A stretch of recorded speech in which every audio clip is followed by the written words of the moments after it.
All right, this Flash movie. Before I jump in, hey, since you clicked on this video, consider helping me out on the way in and smashing that like button. Also, please consider subscribing to the channel. Those would help me out a lot, and those are free. Just a simple tap here and a simple tap there. All right, let's talk about the Flash movie.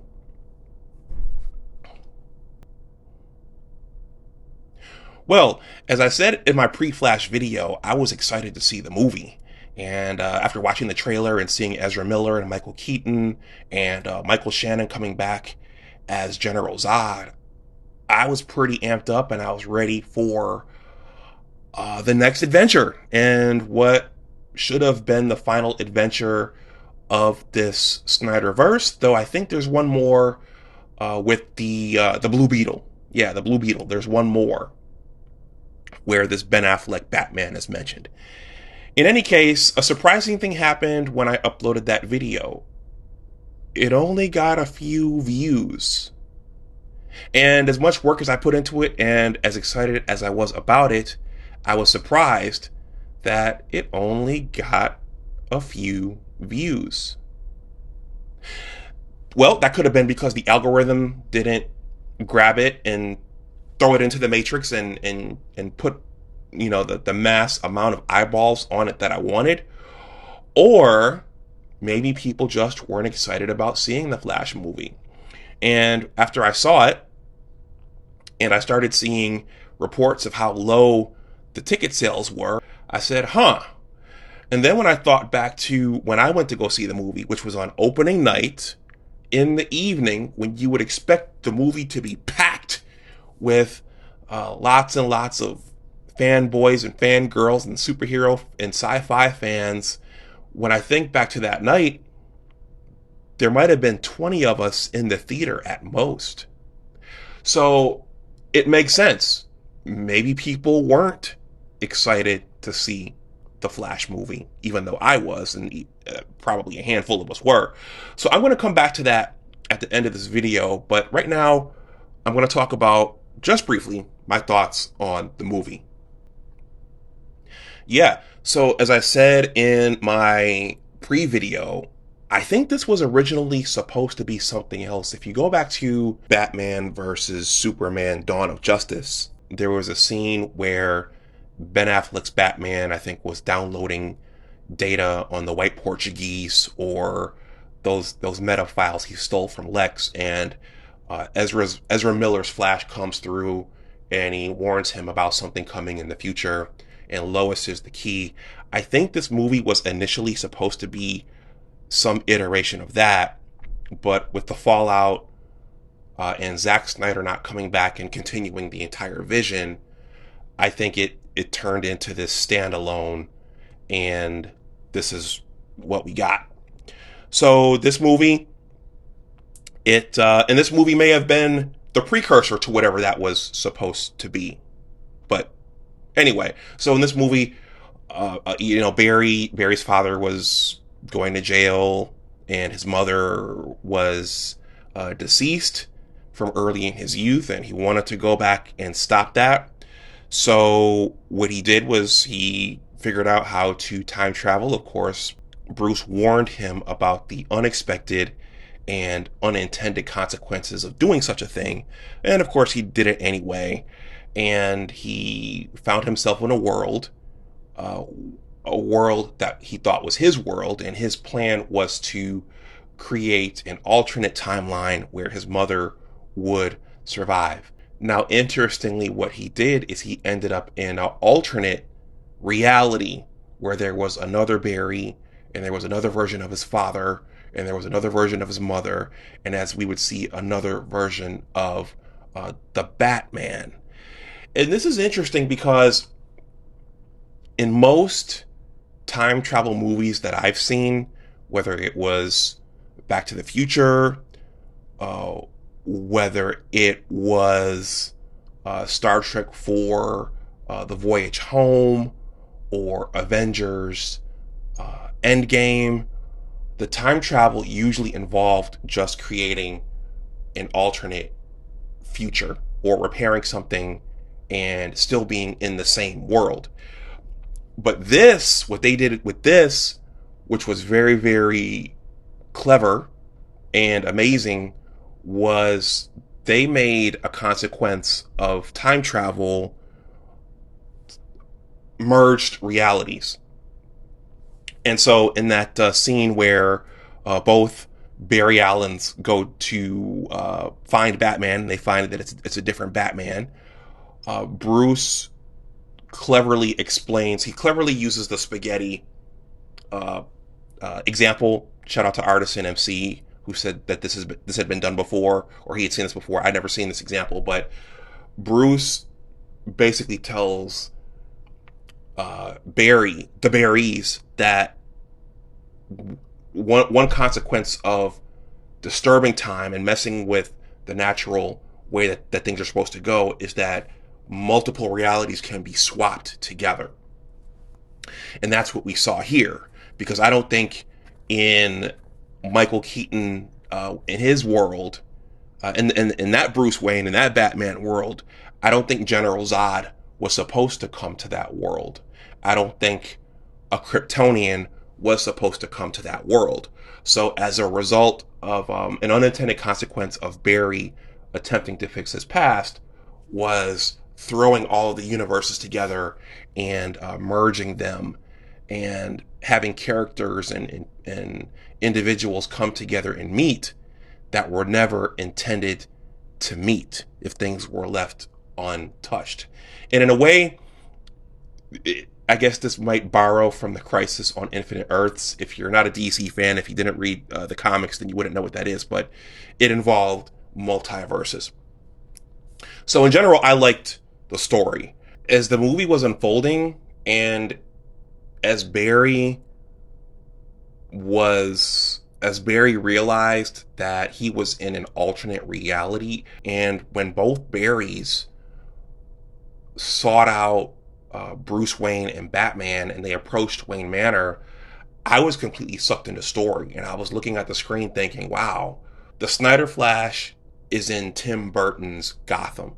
So this is the Gotham with Michael Keaton's Batman. This is the Gotham with the Jack Nicholson Joker. This is the Gotham with Kim Basinger's Vicky Vale and Robert Wuhl's Knox. He's in that world. And to me, it was just fascinating because it made me think, okay, what if there's another version of me somewhere around in another existence?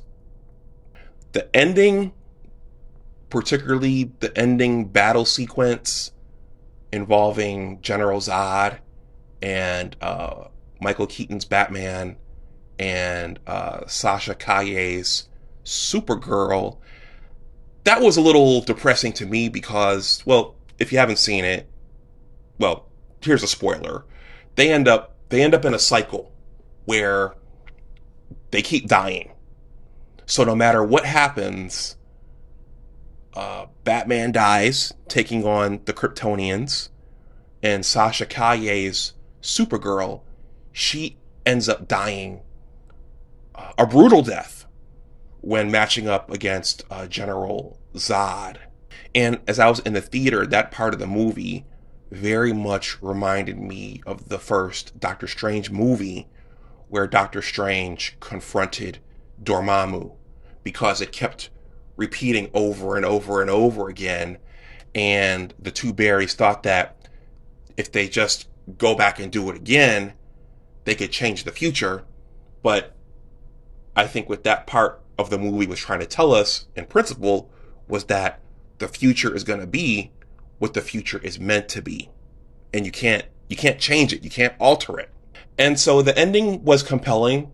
We got to see all of the worlds, and we got to see all of the Supermen and the Supergirls look on at what Barry had tried to do, and what he and the other Barry were doing, and that dark specter-like figure That turned out to be one of the berries, which was interesting because early on in the movie, I was like, whoa, who is that? What is that?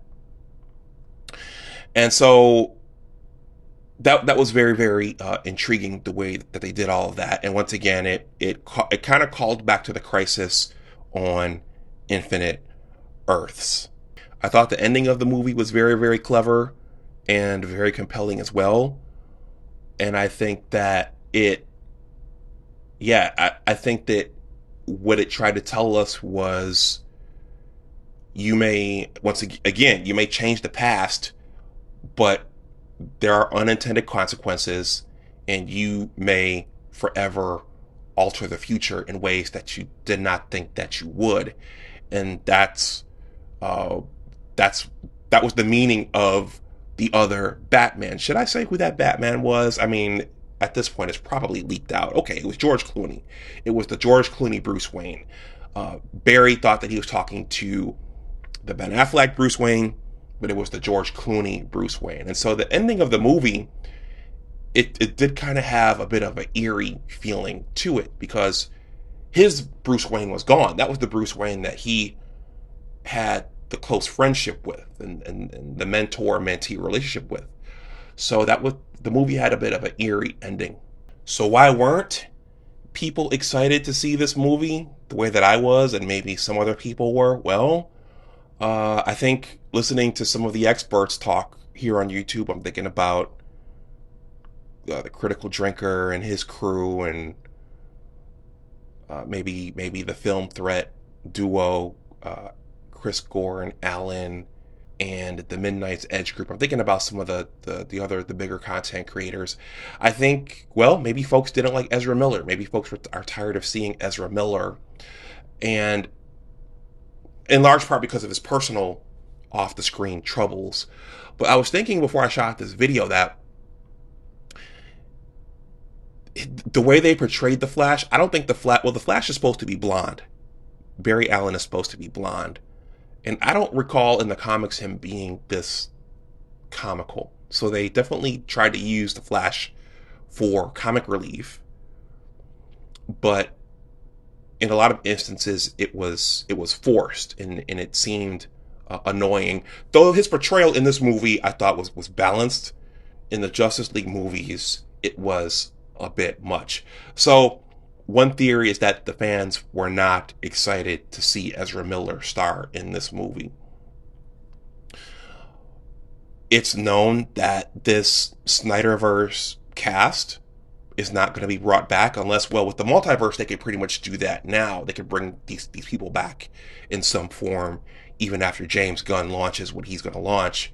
But I think morale and excitement might have been low because this group and this ensemble is not coming back, which I was disappointed about. I was disappointed about that. And then also, there were a series of reshoots. Once management at DC Warner Brothers changed, many of the projects that they were working on got thrown in the trash.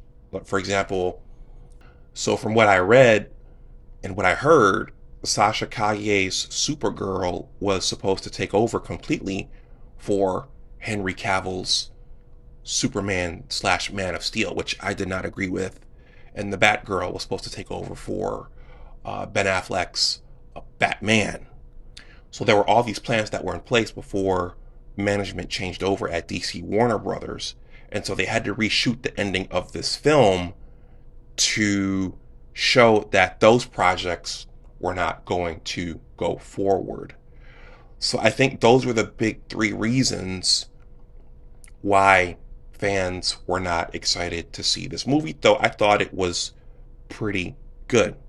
I enjoyed it. I was entertained, and I bought into the premise, and I went along on the adventure myself. By the way, Sasha Calle Supergirl, I wasn't excited about. I wanted to see Henry Cavill come back. I thought that they should have brought that character back before James Gunn took over. But in that brief time she was on screen, I'll just say that Sasha Calle's Supergirl / Kara-El she grew on me. And seeing her, well, I didn't like seeing her die in the way that she was dying repeatedly at the hands of General Zod and the other Kryptonians. So all in all, I enjoyed it. I thought it had a good message and it had a good moral to the story. So if you saw it, again, that's if you saw it. I know a lot of people didn't see it. Let me know what you think about the Flash movie in the comment section below. Did you like it? Were you disappointed? Was it a waste of your time? Were you entertained? This is Big Discussions 76 Entertainment and Media. My name is Dr. Anwar Youssef Dunbar. If you're new to the channel, please consider liking this video and subscribing to the channel. If you want to donate something to the channel, that information is below in the description box. Also, please consider joining the Big Words LLC Newsletter. In addition to being a YouTube content creator, I am also a writer with a book project on the way and 2 blogs. And with that, everyone, I'm going to wrap this up. As always, remember that your attitude determines your altitude. Always try to do your best. Take care, and I will talk to you the next time. Bye-bye.